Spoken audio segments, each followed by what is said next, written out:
So I'm here with Ruth Carter, and thank you so much for joining us, Ruth. Yeah, well, thank you for having me. It's a pleasure.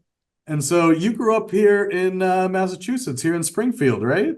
Yeah, I did. I had one of those childhoods where you didn't have to lock the front door. Pretty great. Yeah, and so growing up in Springfield, how'd you get into costume design? Well, it's not something that you would expect. So it's not a profession I witnessed in my neighborhood, having someone with a relative who was a costume designer or anything like that. I think I am the sum of all of my parts. I was encouraged as a youth in the Springfield public schools when they saw that I loved to draw. I had an interest in arts, and I was encouraged and I was a real precocious kid. I wanted to be in all the summer programs and all of the arts and theater programs. So you would look up and I would be performing, or I would be learning poetry or drawing something. So I guess that stuck with me. And as I developed and went on to college, I ended up, graduating with a degree in theater arts. Nice. And so that's how you ended up heading out to LA and Well, doing well, not yeah, immediately, but but not immediately. I did some internships in opera and local Massachusetts theater gave me a great internship where they gave me an apartment and it was fantastic. But it further encouraged me to stick with it. So I went out to Los Angeles from New Mexico, where I had been working as an intern at the Santa Fe Opera, and I was invited by family friends to live with them and pursue a career in costume design. Well, that's, great because as we all know, it's pretty pricey out there in LA. So it's going to be, tough when you're first getting started to try and make a living out there, right? Yeah, so having that extra help Mhm. was beneficial. And so, when you get out there in the 80s and you kind of get started in all of this, how did it get started for you? Again, I wanted to pursue costume design, so I looked for opportunities always. I was hired by a local theater in Los Angeles that was an amazing building. I was in their inaugural year where they had five theaters under one roof, smaller ones where they had experimental shows, bigger stages, thrust stages, proscenium, and I was the assistant costume designer to every designer that actually worked on those stages. And it was on those stages that people would sometimes rent the stage and show a performance. So I watched Night for Dancing. It was Otis Salid, who it was a local choreographer. And I watched A Night for Dancing and thought they could use a costume designer. And approached Otis, and he gave me that opportunity. That one opportunity, because that dance troupe traveled around the city. They originated in South Central LA, and they traveled, and people all over saw it. And one day, Spike Lee came to see the performance, A Night for Dancing, and we were all the same age. Spike had just produced She's Gotta Have It, directed, wrote it, produced it. It hadn't gone to the Cannes Film Festival yet, so I didn't really know who he was, but I know that, this was somebody who wanted to give me some advice about getting more film experience. And I took that advice. Before I knew it, I was on a USC student film, hearing Quiet on the Set and Rolling for the first time. And shortly after that, I was called by Spike to work with him on his first studio picture. And that's amazing, to kind of meet someone like Spike Lee before he was Spike Lee, right?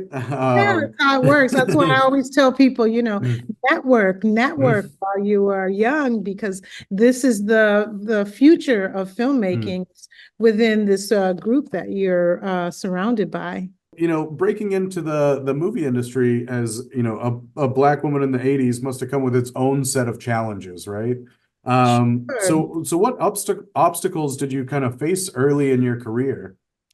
Well, there weren't very many African American women that were designers. There Mhm, were others that I knew their names who were on the part of the support in the wardrobe department. They were supervisors or they were set costumers, and there weren't very many costume designers. And so the challenge was that, I was qualified to lead the department as the lead designer on a picture.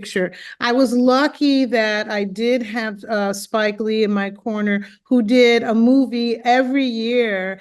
And then also in Los Angeles, Robert Townsend, Keenan Ivory Wayans.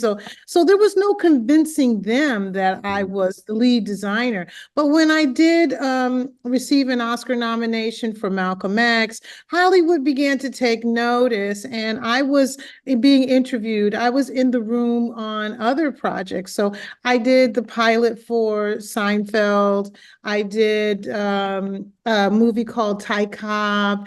I did a lot of other things that people don't associate with me, and those mhm, were in the early years. So the obstacle was, I'm qualified. This is an image you're not used to seeing. mhm, So get used to it because I'm here and I can do mhm, the job. And I think people embraced it. I worked with the late Brian Gibson, on What's Love Got to Do with It, the Tina Turner mhm, story.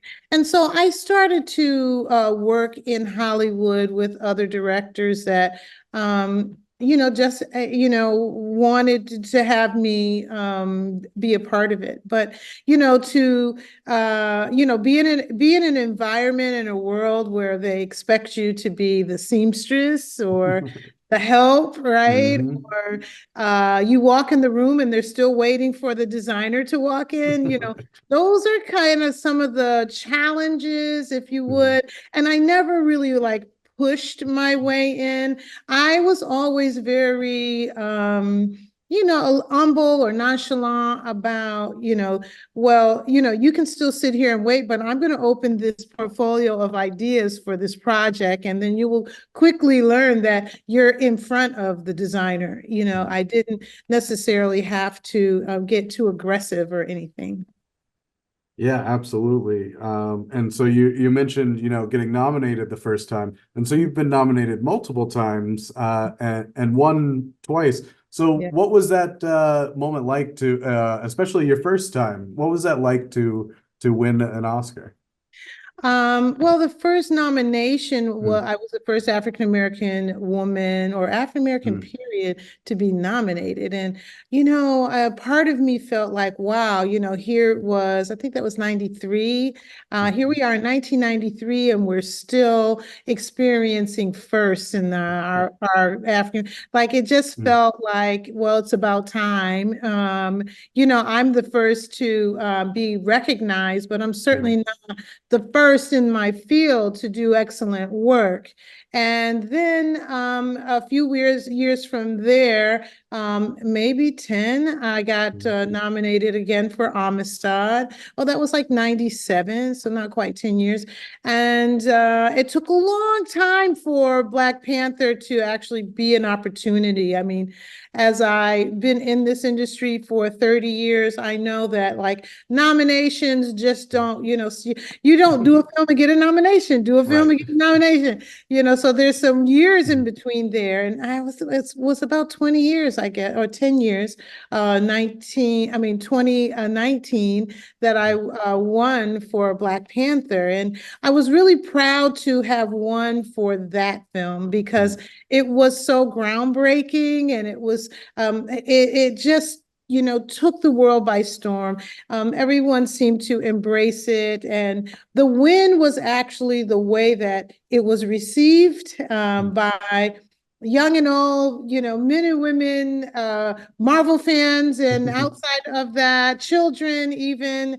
That was really wonderful. So the icing on the cake felt like the win. And as I got on stage and accepted the Oscar for a film that I was really proud of, but Spike Lee was in the audience, like maybe, 6 rows back. And I looked at him and I had a little script prepared, but I wanted to thank him because he was the one who took a chance on me. And so I said, thank you, Spike, for my start. I hope this makes you proud.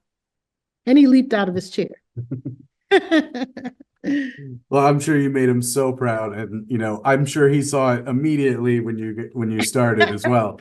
A lot of your work really seems to be at kind of the intersection of the Black history and culture work. And I've seen it referred to as like Afrofuturism as Yes, well in a lot of the costume design. sure. So how do you kind of approach the design aspect and incorporate the culture into that? Well, it's somewhat unconscious and conscious. Mhm. I have always been, even from my roots in Massachusetts, been encouraged to know my history, encouraged to know about other streams of celebration, meaning that you don't have to celebrate Christmas. You can celebrate Kwanzaa. You can, learn the alphabet and also learn Swahili. Mhm. I was that kid that was shown, my history and the beauty of the culture through dance and art and literature. And so most people think that I got into this industry because I loved fashion. They want to put the fashion label on me, but really it was culture. It was Mhm. reading Langston Hughes and Sonia Sanchez, being exposed to literature and being able to visualize these words that were written by these profound literary greats. And I feel like I always wanted to see those images. I always wanted to like work for NEC, the Negro Ensemble Company in New York. I always had those kinds of aspirations for bringing culture to life. I mean, I went to the Schomburg Center for Research in Harlem, New York, when I was researching for Malcolm X. And a lot of what I saw from the Bettman Gallery and all of these photo essays or photo research studies were what fueled me because I didn't see those people in cinema when we first started. And that's how Robert Townsend with Hollywood Shuffle and Spike with School Days and Do the Right Thing and Mo Better Blues, they all felt like we were not seeing enough of like the truth and the authenticity of our culture and our community. So because it also was something that lived in me, I think we just came together and all had the same ideas about what we wanted to project. And I think that's really where it starts. When I met Ryan Coogler at Marvel, I had never done a superhero film before. I thought, why me? Why was I asked to come in? Because I'd heard all about, people, designers that work on these Batmans and Supermans and how they use, tires as, part of the material for different things. And I thought, oh my gosh, I have never really done that. But when I sat in front of Ryan Coogler, I heard him, loud and clear say, I grew up with your films. I loved the films of Spike Lee. I studied him as a film student, and I'm so glad you're here.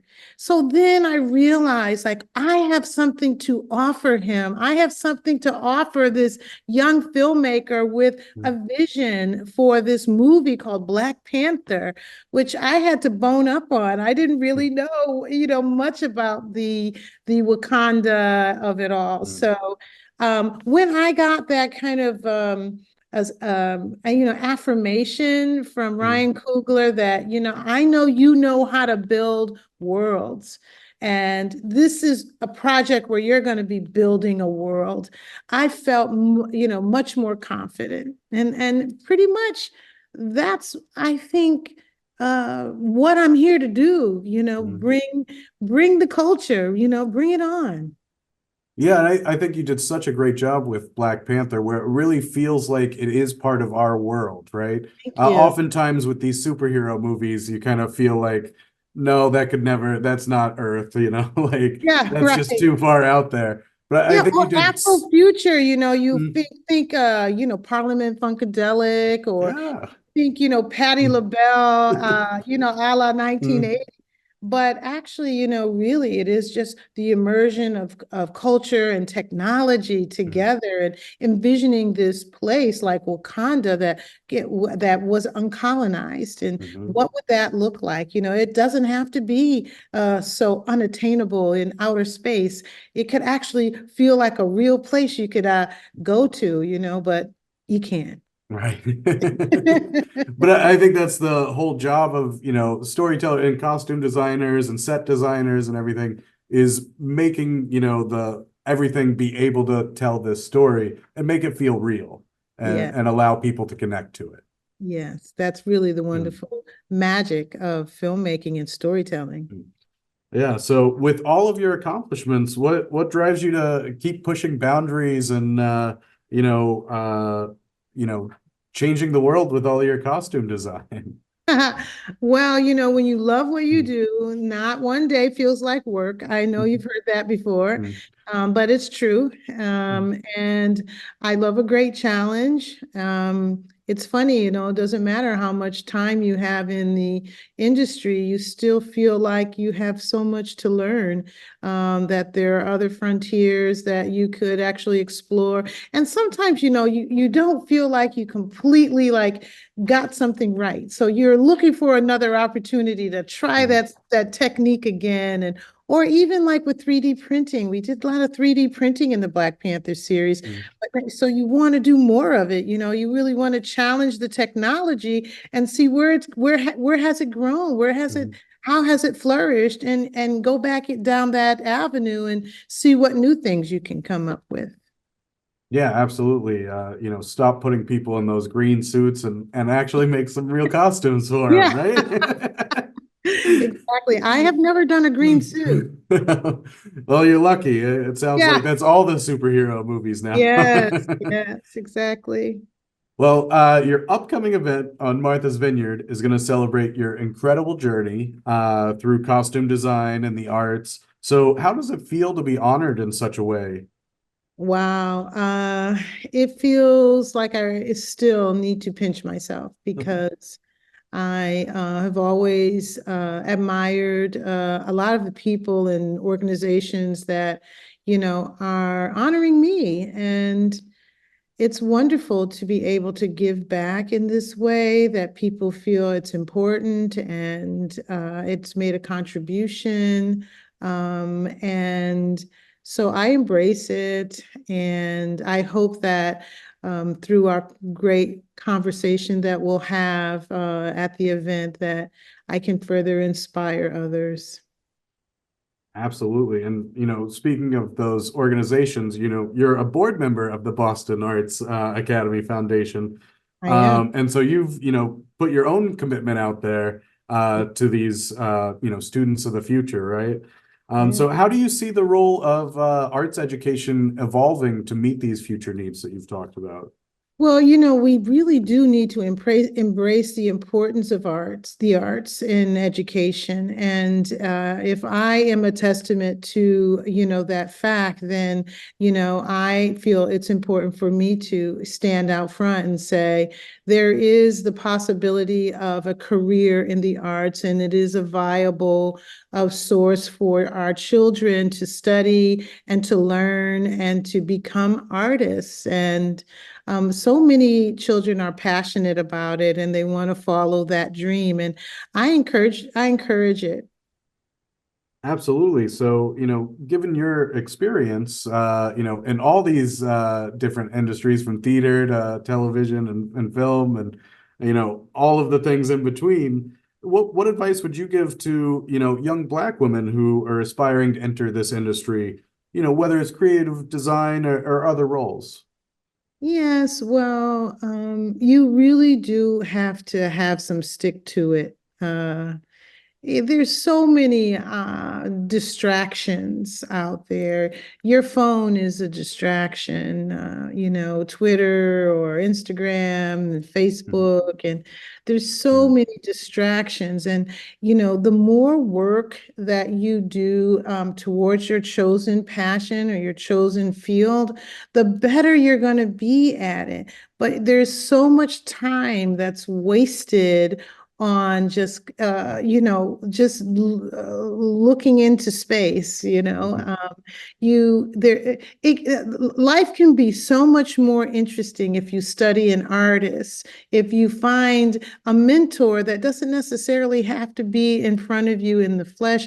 They can be an artist that you just enjoy their work and you want to study how their techniques or how they go about doing it. It can be so much more interesting to read a play or read a book or go to the museum and see an Mhm. artist in real life, in person, or go to a talk and hear other people talk about the profession that you want to get into. And then you see that there's a human face to this whole thing. Sometimes we dream so big, we feel like it's almost unattainable. But as long as you are looking at your future in your phone, it may not happen, and it's going to take 40 times the effort to get there. Mhm. So I encourage you to have that stick to itness, but also to, live in the present. Know that you do need to groom your craft, be a student of your passion, and go for real life experiences. Yeah, absolutely. I mean, you started out with your mom's sewing machine, right? I did. Well, I didn't know that that was going to lead to costume design. I just had fun, Mm. creating stuff on that old sewing machine. Well, I think that's, what passion is, right? It's Yeah. what we can do that we have fun and actually enjoy doing. Yes, for sure, for sure. So, as you continue to, win awards and break barriers, setting new standards in the industry, what do you hope your legacy will be? I really hope that, my legacy will be a pathway for other young African American people of color, all races, that will see someone. Not only was she a Black woman who did it, but also she was an artist, and she believed in her work, and she did all these incredible stories. I can be like that. I can do that. If I can inspire generations to come to follow their dreams and to be a student of their passion like I was, then I would love that to be my legacy. Thank you so Well, much for joining great. me, Ruth. Yeah, thank you. That was a nice interview. I appreciate it. Ruth Carter will be honored at the Boston Arts Academy Foundation Honors on Island event on August 17th.